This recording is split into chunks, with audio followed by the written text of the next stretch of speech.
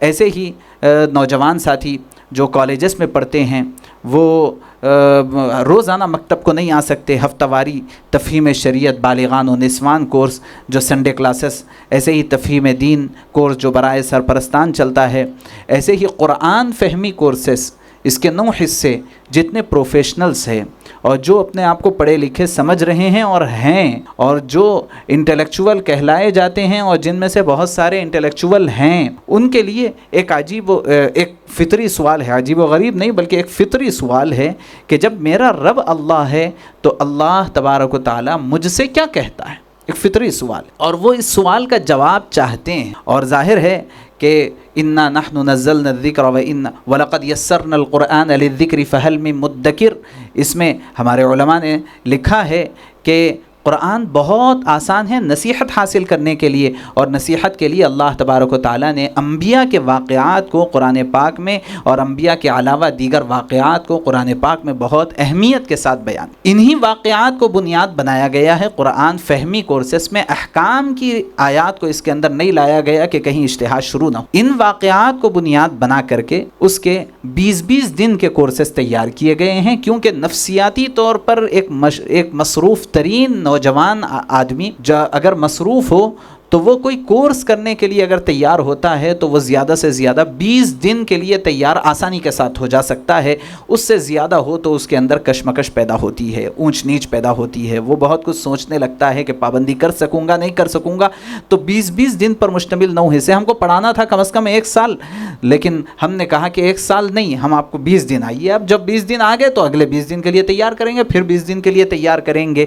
پہلا حصہ ہے نماز فہمی، دوسرا ہے، اس کے بعد 4 حصے ہیں انبیاء کے واقعات پر مشتمل 20 دن کے، اس کے بعد پھر 5واں حصہ انبیاء کے علاوہ دیگر واقعات پر مشتمل، اس کے بعد 6واں حصہ ہے اخلاقیات پر مشتمل مضامین، اور اس کے بعد والا حصہ ہے خلاصۃ القرآن۔ اس طرح سے الحمدللہ 9 حصے اس کے الحمدللہ تیار ہیں، ابھی چھپے نہیں ہیں لیکن PDF کے ذریعے اس کا کام جہاں چل رہا ہے۔ میں بس آپ کو اپنے پوائنٹ پر رکھنا چاہتا ہوں، یہ تھوڑا سا مناسب سمجھ میں آیا کہ کچھ تعارف کروا دوں۔ اچھا، اس کے ساتھ ایک اور چیز رہ گئی، اسکول دینیات۔ اب جتنے بچے یہاں پر پڑھ رہے ہیں مکتب میں، لیکن اس کے علاوہ بھی اور بہت سارے بچے وہ ہیں جو ہمارے مکتب میں نہیں آتے ہیں لیکن ہمارے محلے کا ہر بچہ اسکول میں ضروری ہے ہم سب کے لیے کہ وہ بچہ جہاں کہیں ہو ہم اس کو پکڑیں ضرور۔ اور آپ کو پتہ ہے کہ اسلامک اسکولز کے اندر ایک پیریڈ اسلامیات کے عنوان کا ہوتا ہے جس کا بڑا استحصال ہوتا ہے، اور اتنا مظلوم پیریڈ ہوتا ہے کہ سائنس، سوشل، انگلش، میتھمیٹکس جس جو ہے مضمون کا پورشن ختم نہیں ہوتا تو اس پیریڈ سے وہ ریکویسٹ کر لیتے ہیں استاد سے کہ ہم کو یہ پیریڈ دے دیجئے ذرا ہمارا پورشن باقی۔ اور یہاں کیوں دینا آسان ہو جاتا ہے؟ اس لیے کہ اسکول مینجمنٹ عام طور پر ہمارے ساتھیوں سے یہ کہتا ہے کہ اس پیریڈ کے لیے ایک آپ اپنا خاکہ بنائیے اور اس خاکے کو سبمٹ کیجیے آفس میں اور وہ آپ پڑھائیے۔ اب یہ اپنا ایک خاکہ بناتے ہیں جن میں سے بہت ساری دعائیں حدیثیں بچوں کو یاد ہوتی ہیں اور بہت کم وقت میں وہ بہت آسانی کے ساتھ ختم ہو جاتا ہے نصاب۔ وہ کیا 2-4 دعائیں 2-4 حدیثیں۔ ہماری بچی کہنے لگی بیٹی جو ہے سال بھر پڑھ کر کے اس نے آ کر کے کہا کہ ابو جان صرف اور صرف میں نے سال بھر اسلامک پیریڈ کے اندر دعائیں قنوت پڑھی، جو بھی ہو ایسا یا اس جیسا۔ ضرورت ہے کہ جو بچے ہمارے اسکولز میں داخل، یہ ایک مستقل سوال ہے جس پر مفتی صاحب کہتے رہتے ہیں کہ اسلامک اسکول یا مسلم اسکول، دونوں میں زمین و آسمان کا فرق۔ اسلامک ملک، مسلم ملک، زمین و آسمان کا فرق۔ اسلامک اسکول ہو کہ مسلم اسکول ہو، بس یہ ہم مطالبہ کرتے ہیں کہ جو ایک پیریڈ بچوں کا اسلام کے نام پر ہے اس کا استحصال نہ ہو، بلکہ اس کو فلفل کیا جائے، اس کو یوٹیلائز کیا جائے، اس کو صحیح طریقے سے اس میں کام کیا جائے، اور وہ اسی وقت ہو سکتا ہے جب کہ نصاب ہو۔ نرسری ٹو 12th کلاسز کا نصاب الحمدللہ تیار ہے، گزشتہ سال 40 اسکولز کے اندر چلا ہے اور امید ہے کہ اگلے سال اور اسکولز کے اندر یہ نصاب پہنچ جائے گا۔ بہرحال اب ایک اہم سوال یہ ہے کہ بہترین نصاب موجود ہے لیکن پڑھانے والے کہاں ہیں؟ آپ میں سے بہت سارے وہ ساتھیوں کے اوپر میری نظر پڑ رہی جو ماشاءاللہ سے مکاتب میں خدمات انجام دے رہے ہیں۔ وہ تمام ساتھی کیا یہ محسوس نہیں کر رہے ہیں اور ان کے دل کا احساس نہیں ہے کہ پڑھانے والوں کا قحط ہو گیا ہے؟ وہ بہت کم پڑھ رہے ہیں، کم پڑھ رہے ہیں، کم پڑھ رہے ہیں، یعنی کم پڑھ رہے ہیں پڑھانے والے۔ جس مجھے اچھی طرح یاد ہے، حضرت یہاں پر موجود ہے، کہ جس وقت میں حضرت سے اس مکاتب کے کام کا منصوبہ پیپر پر لکھ کر کے گیا تھا اور دیگر اور بھی علماء سے میں نے ملاقات کی تھی، لیکن حضرت کی طرف سے اس سلسلے میں سب سے زیادہ ہمت افزائی ملی۔ بہت ساروں نے کہا کہ لکھنا بہت آسان ہے، کرنا بہت مشکل ہے الگ، لیکن حضرت نے فرمایا تھا کہ ماشاءاللہ بہت اچھا منصوبہ مرتب کیا ہے، غور کرو کہ کیسے اس کو انجام دے سکتے ہو اور قدم اٹھاؤ، کامیابی آئے۔ حضرت نے ہمت دلائی۔ اس وقت کئی حضرات نے مجھ سے یہ کہا تھا کہ پیپر ورک تو بہت آسان، اور اسی وقت حضرت نے یہ کہا تھا کہ کام اتنا کرو کہ پڑھانے والے ملنا مشکل ہو جائیں۔ ہمارے وہ ساتھی جو شاید یہاں پر مکتب سے تعلق رکھتے ہیں، آپ بتائیے کہ آپ ہاتھ اٹھائیے، آپ کے پاس پڑھانے والے کم پڑھ رہے ہیں؟ ذرا ہاتھ اٹھائیے، تاکہ بالکل ہاتھ اٹھائیے تاکہ پتہ چلے کہ بھائی پڑھانے والوں کی بہت کمی پڑ رہی۔ الحمدللہ اب ہم حضرت سے یہ گزارش کرتے ہیں کہ حضرت آپ نے کہا تھا یہاں تک تو ہوا، اب آپ دعا فرما دیجئے کہ وہ پڑھانے والوں کو تیار کرنے کے لیے کچھ نظام بن جائے، اسی کو کہتے ہیں رجال سازی، اسی کے لیے یہ اقدام ہے۔ کہ تو یہاں بات یہ ہے کہ ایک اہم سوال کہ بہترین نصاب موجود ہے لیکن پڑھانے والے کہاں ہیں؟ یہ کام کا صرف ایک پہلو تھا، کتاب اللہ، جو اب تک ہوا۔ اگر بہترین نصاب ہو لیکن پڑھانے والے نہ ہوں تو نتیجہ نہیں نکلتا۔ اکابرین کا قول ہے کہ استاد کی فکر سب کچھ بدل دیتی ہے اور رجال کا کردار بنیادی ہوتا ہے۔ اس موقع پر حضرت جی پیر ذوالفقار صاحب دامت برکاتہم کا ایک جملہ مجھے بہت یاد آتا ہے اور شاید سب کے لیے مفید ہو، عرض کرتا ہوں۔ وہ جملہ یہ ہے کہ اگر مدرسے کے لیے جگہ کا انتخاب کعبۃ اللہ کا ہو، مدرسے کے لیے نصاب کا انتخاب کتاب اللہ اور قرآن پاک کا ہو، اور مدرسے کے لیے طالب علم کا انتخاب مسلمان کا ہو، لیکن اس مدرسے کے اندر استاد کا انتخاب کسی عیسائی شخصیت کا ہو، تو یہ عیسائی شخص، یہ عیسائی استاد کعبۃ اللہ میں قرآن پاک مسلمان اسٹوڈنٹس کو پڑھا کر کے بھی عیسائی بنائے۔ استاد کا یہ اثر اپنے طلباء پر ہو۔ اور پھر فرمایا کہ اگر مدرسے کے طور پر جگہ کا انتخاب چرچ کا ہو اور نصاب کے لیے بائبل کا انتخاب، اور پڑھنے والے وہ عیسائی ہو، لیکن استاد اگر مسلمان ہے تو مسلمان استاد عیسائی کو چرچ میں بائبل پڑھا کر کے بھی مسلمان بنائے۔ اس ملفوظ کے اندر کتنی گہرائی ہے آپ اس کو سمجھ سکتے ہیں۔ تو استاد کا کردار کتنا ہوتا ہے۔ اگر ہم نصاب پر کام کرتے رہیں اور بہت کچھ کر جائیں، لیکن اگر اساتذہ کی وہ تربیت نہ ہو جو تربیت وقت کے حالات کا تقاضا ہے، ایسی تربیت نہ ہو، ایسی تیاری نہ ہو کہ جس کے ذریعے سے استاد اپنی فکر کو سامنے والے کے ذہن میں منتقل کر سکے، ایسی تربیت استاد کی نہ ہو کہ جس کے ذریعے سے وہ صرف قرآن پاک کی آیات اور دعائیں یاد دلا دیں، لیکن اس کے ذریعے سے حاصل ہونے والا سبق اور وہ میسیج نہ پہنچا سکے۔ حضرت مولانا عبید الرحمن اطہر صاحب دامت برکاتہم ایک سفر پہ ہونے کی وجہ سے یہاں آج ہمارے درمیان نہیں ہیں۔ حضرت نے 2-3 مرتبہ مجھے توجہ دلائی کہ مولانا ایک مسئلہ کھٹکتا رہتا ہے، وہ یہ ہے کہ ہم مدارس مکاتب کے اندر بچوں کو بیت الخلاء جانے کی دعا تو یاد دلا رہے ہیں، اور ہم بچوں کو سواری کی دعا تو یاد دلا رہے ہیں، اور بہت سارے مکاتب اس دعا کے ساتھ ترجمہ بھی یاد دلا رہے ہیں، اس کے باوجود یہ ساری جو بے دینی ہے وہ بے دینی ہمارے درمیان ہے۔ اس کی وجہ کیا ہے؟ الفاظ رٹا دیے گئے، لیکن اس دعا کے ذریعے سے کیا سبق دیا گیا ہے وہ فکر بچوں کے اندر منتقل نہیں کی گئی۔ اس کا نتیجہ ہے کہ ہم اتنے مکاتب چلانے کے باوجود بھی بے دینی جوں کی توں ہے۔ اور میں اس بات پر بہت غور کرتا رہا اور مجھے بہت سبق ملا۔ واقعی جو دعائیں ہیں ادعیہ معصورہ، وہ تو ایوری مومنٹ اس کو کہا جا سکتا ہے، آپ ہلیں بھی تو دعا ہے۔ ارے بھائی تعجب کی بات ہے، آدمی سو رہا تو سوتے وقت دعا سمجھ میں آ گئی، اٹھنے کے بعد دعا سمجھ میں آ گئی، سونے کی حالت میں کروٹ بدلنے کے وقت میں بھی پڑھے جانے والے کلمات موجود ہے۔ برا خواب نظر آ جائے، ہیبت کا وقت ہوتا ہے، اس وقت آپ استحضار کا عالم اور کیفیت کیا ہونا چاہیے، اور اگر وہ دعا کے ذریعے سے کیا میسیج دیا جا رہا ہے اس طالب علم کو پتہ چلے، تو امید ہے کہ یہ دہریت اور الحاد اور وغیرہ یہ ساری چیزیں اس کی وجہ سے بہت قابو میں آئیں۔ لیکن ضرورت ہے کہ مکتب چلانا صرف کافی نہیں، کیسے چلائیں، یہ ایک بہت اہم ترین سوال۔ قرآن سے زیادہ مضبوط ترین نصاب کوئی ہو سکتا ہے؟ کوئی نہیں، وہ نصاب ہم پڑھا رہے ہیں، اور بعض عجیب و غریب خود مکاتب سے بھی جو ہے شکایات آ جاتی ہیں اخلاقی۔ یہ بات ہم سب کو سمجھنے کی ہے میرے بھائیوں۔ حضرت مولانا عبید الرحمن اطہر صاحب دامت برکاتہم نے بھی، اور ابھی کچھ دن پہلے حضرت مولانا عبدالقوی صاحب دامت برکاتہم نے، دونوں نے مجھے ایک بات کی طرف توجہ دلائی۔ الحمدللہ جو نیا ایڈیشن آنے والا ہے وہ اس اضافات کے ساتھ ہے، وہ یہ کہ قصص القرآن بچوں کو بتائے جائیں، بچوں کے انداز۔ انبیاء کے واقعات کیوں؟ اس لیے کہ اللہ تبارک و تعالیٰ نے قوموں کے واقعات اور انبیاء کے واقعات کو بیان کیا ہے تاکہ امت کا ایمان مضبوط ہو۔ ایمان کی مضبوطی کے لیے جن واقعات کو بنیاد بنایا گیا ہے، اور جو ہمارے بچپن میں ہم دادی نانی سے وہ سارے واقعات سن لیا کرتے تھے، آج بڑے ہو جاتے ہیں اور کوئی مشہور سے مشہور واقعہ کا پتہ نہیں، اس کو بنیاد بنایا جائے اور اس میں استاد کو سمجھایا جائے، تربیت کی جائے کہ ان واقعات سے بچوں کو کیا سبق دینا ہے۔ تو الحمدللہ مجھے بہت وہ بات سمجھ میں آئی۔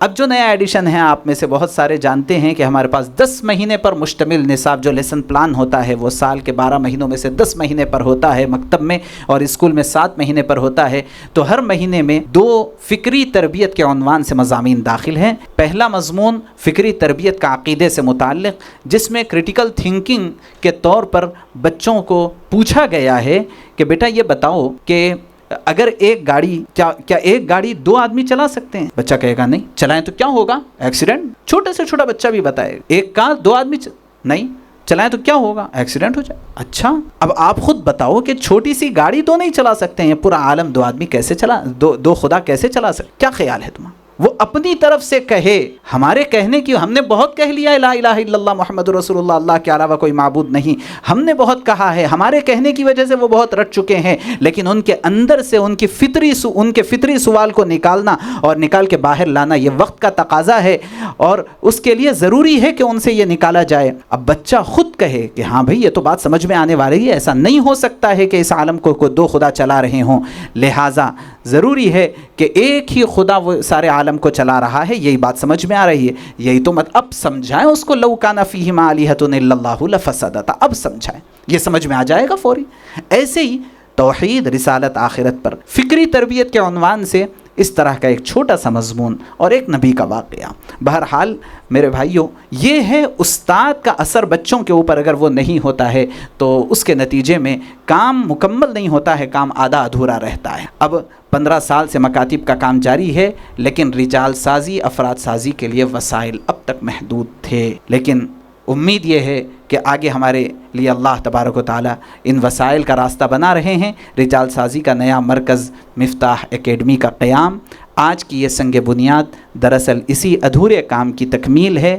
مفتاح اکیڈمی وہ ادارہ ہے جو رجال اللہ تیار کرے گا انشاءاللہ، تاکہ کتاب اللہ کا نور عمل میں ڈھل سکے۔ تعلیمی نظام کا ایک چھوٹا سا منصوبہ آپ کے سامنے پیش کرنا ہے، میری بات اختتام پذیر ہے۔ تعلیمی نظام کی موجودہ حقیقت اور خلیج کیا ہے؟ عصری تعلیم اور دینی تعلیم، یہ دونوں ایک علیحدہ محاذ بن چکے۔ اس سلسلے میں کچھ تھوڑا بہت مطالعے کی وجہ سے اور مختلف علماء کی بھی اور مختلف لوگوں کے مختلف ملفوظات کے نتیجے میں میرا ایک ذہن بنا تھا. وہ ذہن یہ تھا اور اب اس کے اندر کچھ تھوڑی بہت پختگی آ رہی ہے، اور اگر میں اس سلسلے میں حق پر ہوں تو دعا کروں گا کہ اللہ تبارک و تعالیٰ اس سلسلے میں اور پختگی عطا فرمائے، اور اگر حق پر نہیں ہوں تو میں اپنے اکابرین سے کہوں گا کہ میری اصلاح فرمائے. وہ ذہن یہ ہے کہ ہمارے علوم دو طرح کے ہیں مدارس، علوم عالیہ اور علوم عالیہ. ہم سب جانتے ہیں جو علوم عالیہ ہے وہ تو متفقہ ہے، اس کے اوپر کوئی دو رائے نہیں. کیا ہے؟ قرآن ہے، حدیث ہے، فقہ ہے، اصول فقہ ہے، اصول حدیث ہے. قرآن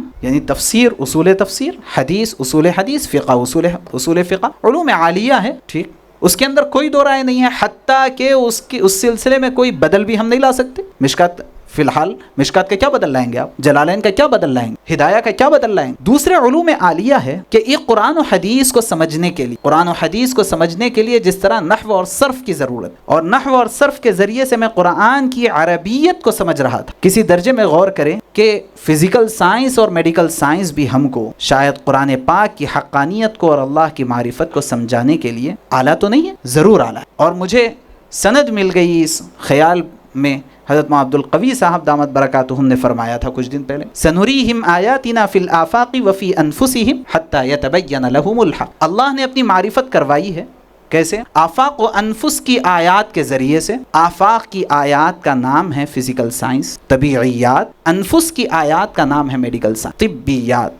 یہ طبیعیات اور طبیات کو ذریعہ بنائے، اسی کو تو کہتے ہیں اعلیٰ. اب اگر ہم یہ کہیں کہ حساب ہو، کہ سائنس ہو، کہ اور دیگر مضامین ہو، کہ انگریزی ہو، یہ ہمارے علوم عالیہ کے لیے جو اعلیٰ کی حیثیت رکھنے والے علوم ہیں، ان علوم کے درمیان مناسب طریقے سے جس میں ہمارے مدارس کے نصاب کی روح نہ نکلے اور اس طرح سے مضبوط نظام قائم ہو، اکابرین کی نگرانی کے اندر یہ طے ہے اور یہ ضروری ہے کہ اکابرین کی نگرانی کے اندر ہمارے اسلاف کے طریقے کے مطابق. کچھ دن پہلے میں اس کے اوپر پورا اپنا ایک مقالہ تیار کر رہا تھا اور الحمدللہ وہ تیار ہو چکا ہے. ابھی رسم اجرا ہونا تھا، دفع مضرت کا ایک خیال ذہن میں آیا، پتہ نہیں صحیح تھا کہ نہیں تھا. میں نے عین پریس میں جانے سے پہلے کتاب رکوا دی کہ ٹھیک ہے بعد میں اجرا کریں گے جس کے اندر یہ پورے اس کا عنوان ہی ہے کہ مدارس کے عصری تقاضے اکابر علماء دیوبند کی تحریروں کی روشنی میں. یہ اس کا نام کا حصہ. اس موقع پر دارالعلوم دیوبند کا جو نصاب تھا از اول تا حال وہ دیکھنے کا موقع ملا، مظاہر علوم کا نصاب دیکھنے کا موقع. علوم عالیہ کے عنوان پر علم حیات داخل ہے، یعنی فلکیات داخل ہے، اور مختلف زبانیں داخل ہے وغیرہ وغیرہ. میں میری بات لمبی ہو رہی، لیکن یہ جو ہے عصری تعلیم اور دینی تعلیم، یہ تھوڑا سا ہم کو غور کرنا ہے. حضرت مفتی تقی عثمانی صاحب کے قول کا ایک خلاصہ، ایک بہت تفصیلی مضمون آپ حضرات کی نظر سے بھی گزرا ہوگا، جس کا ایک چھوٹا سا اقتباس میں نے لیا ہے. ماضی میں دینی اور عصری تعلیم ایک ساتھ جڑی ہوئی تھی، آج یہ دونوں نظام مکمل طور پر جدا ہو چکے ہیں جس نے امت میں ایک فکری خلیج پیدا کر دی ہے. یہ حضرت مفتی تقی عثمانی صاحب کا ملفوظ. بہرحال یہ جو خلیج ہے اس کو کیسے پاٹا جائے، اس سلسلے میں کئی ایک ادارے الحمدللہ کام کر رہے ہیں اور کچھ کوشش ہم بھی کرنا چاہتے ہیں اس میں حصہ. ابھی کل ہی کی بات ہے، فکری ہم آہنگی پر الحمدللہ خوشی ہو رہی ہے. اس وجہ سے عرض کر دے رہا ہوں تحدیث بن نعمہ کے طور پر، اور ہم کو حدیث سے بھی اس کی نظیر ملتی ہے کہ حضرت ابن مسعود رضی اللہ عنہ سے کسی نے مسئلہ پوچھا. حضرت نے کوئی سند متصل کے ساتھ روایت حضرت کے علم میں نہیں تھی تو ایک جواب دیا حضرت ابن مسعود رضی اللہ عنہ نے. اسی وقت ایک دوسرے صحابی نے کہا کہ ہاں یہی جواب میں نے حضرت نبی اکرم صلی اللہ علیہ وسلم سے سنا ہے.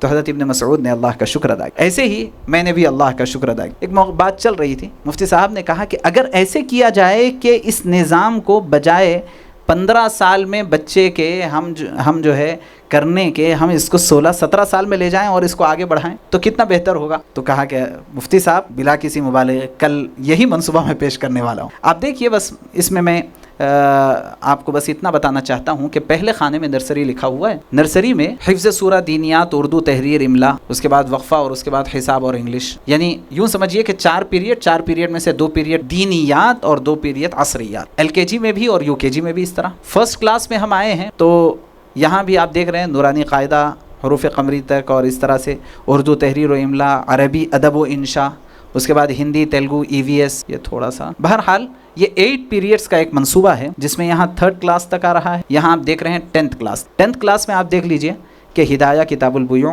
ریاض الصالحین، آثار السنن، نور الانوار، قیاس، اور اس کے بعد سوشل، تیلگو، بایولوجی، فزکس وغیرہ. یہ اس سے پہلے آپ 9th کلاس میں دیکھیے ہدایہ نکاح و طلاق، ترجمہ رات تا پارے 26، اصول الشش، اس کے بعد عقیدے میں انتباہات. خیر اس کے اندر تبدیلی ہو سکتی ہے، یہ ایک کچا خاکہ جس کو کہتے ہیں. پھر اس کے بعد نیچے تیلگو اور بایولوجی، فزکس، انگلش وغیرہ نہیں. ایسے ہی آپ 8th کلاس میں آ جائیں، ہدایہ، ترجمہ، مرقات، مکمل، ادب، انشاء.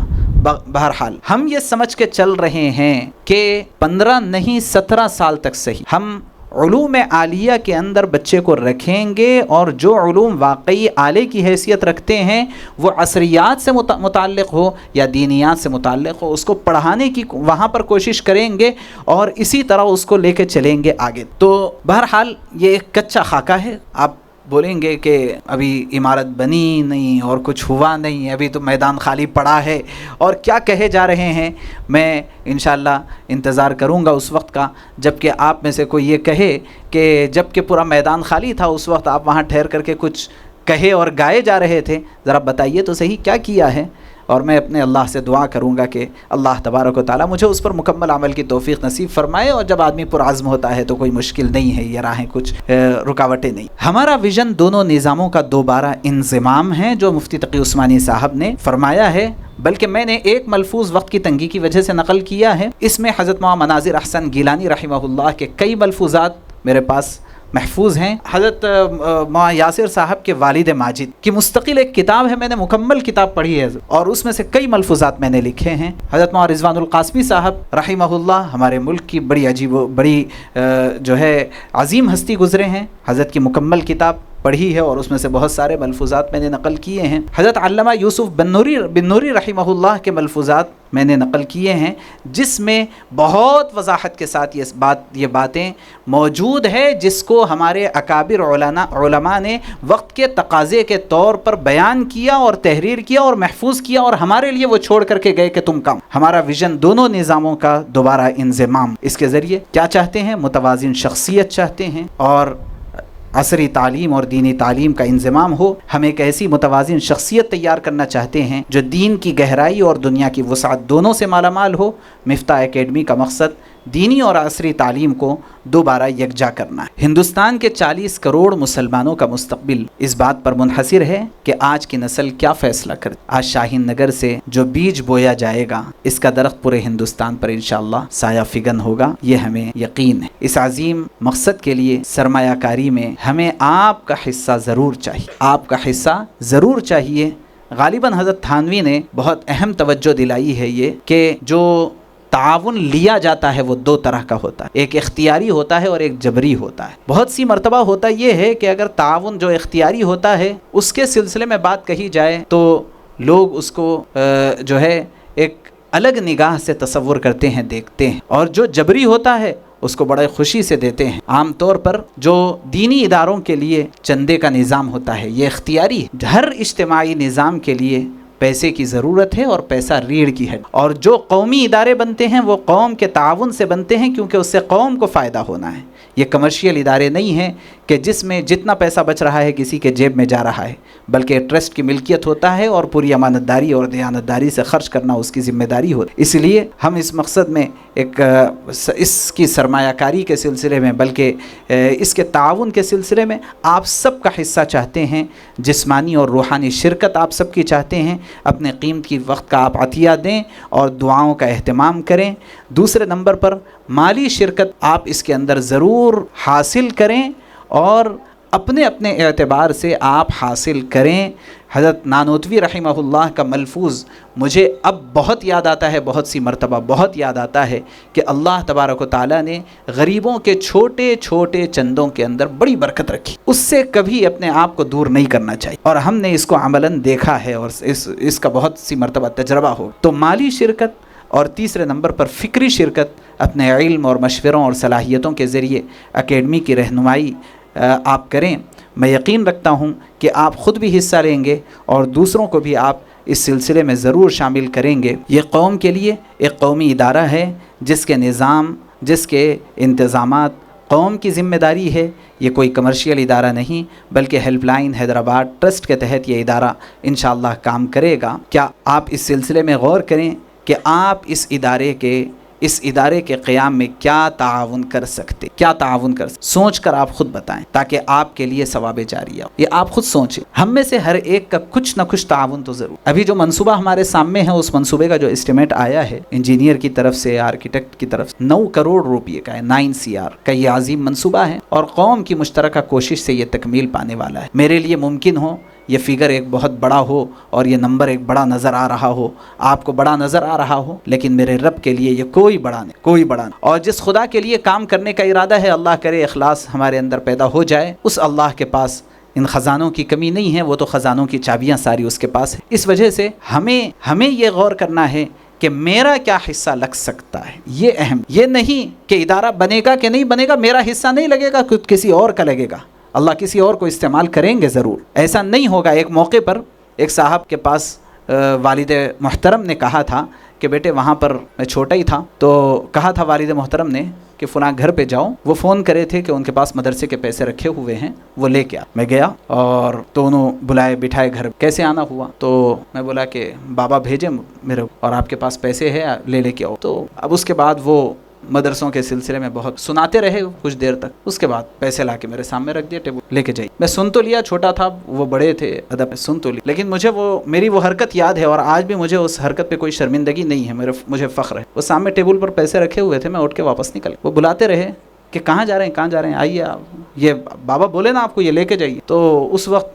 اللہ نے میرے زبان سے نکلوایا تھا، میں نے کہا تھا کہ مدرسے کو آپ کہ پیسوں کی ضرورت نہیں ہے، اگر آپ کو ضرورت ہے تو مدرسہ آ کے دے۔ وہ بول کے واپس نکل گیا۔ اب پھر ڈر بھی ہو رہا تھا کہ ابا جان کیا بولیں گے گھر کو آنے کے بعد کہ بھئی یہ تو بڑا مسئلہ ہو گیا، مگر غیرت تو گوارا نہیں کر رہی تھی، کیونکہ مدرسے کے سلسلے میں بہت سخت سست انہوں نے سنایا، اور پتہ نہیں کون سی ایک مدرسے کا اس وقت قضیہ چل رہا تھا، اس کو بنیاد بنا کر کے وہ آنے کے بعد والد صاحب پوچھے، میں نے کہا کہ بابا ایسا ہوا، اور بہت ڈرتے بولا، تو والد صاحب نے کہا اچھا کی، ماشاءاللہ اچھا کی۔ اور شاید مجھے ایسا یاد پڑتا ہے کہ وہ لا کر کے پھر بعد میں دیے تو والد صاحب بھی نہیں لیے، نہیں دے لیجیے آپ کسی اور کو، مدرسے کو آپ کے پیسے کی ضرورت نہیں ہے، اگر آپ کو ضرورت ہے تو آپ اپنا پیسہ مدرسے میں۔ ڈر ہوتا ہے بے نیازی کے اس طرح سے جملے بولنے، میں تو نقل کر رہا ہوں اس وقت کا واقعہ، لیکن کوئی ایسی بے نیازی کی بات نہیں ہے، لیکن اتنا تو ضرور ہے کہ ہمیں اس بات کی ضرورت ہے کہ ہمارا مال کس طرح کے پروجیکٹ میں لگتا ہے، اس کو ہم طے کریں، اور طے کر کے اس کے اعتبار سے ہم کچھ فیصلہ کریں، یہ ہمیں ضرورت ہے ضرور۔